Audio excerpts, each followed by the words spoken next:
Let me ask you something. If I asked 100 trucking business owners what their biggest growth goal was this year, what do you think most of them would say? Buy more trucks?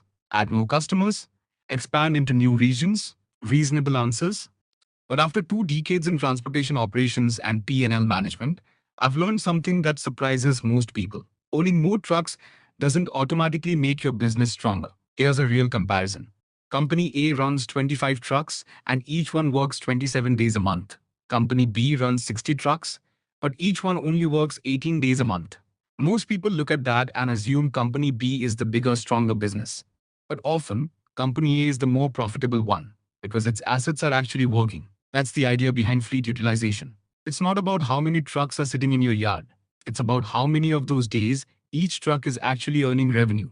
A parked truck still costs you EMI, insurance, driver salary, permits, maintenance. It looks like an asset on paper. Financially, it's a liability in disguise. And this doesn't just matter to fleet owners. Drivers get steadier earnings when operations are well planned. Customers get more reliable service. Procurement teams prefer partners who use their fleets efficiently. And investors read high utilization as operational discipline, not just growth for growth's sake. The common mistake: businesses see rising demand and immediately buy more trucks without ever asking, can we get more out of what we already have?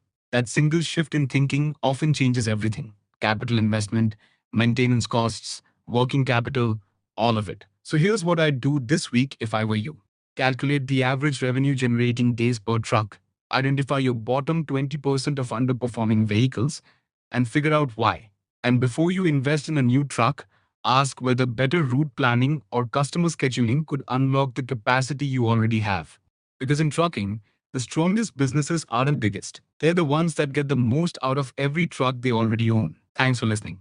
If this gave you a fresh way to look at your fleet, subscribe to Future of Trucking. Every week, I share practical, real-world insights on fleet management, operations, and profitability straight from 2 decades in the industry. I'll see you in the next one.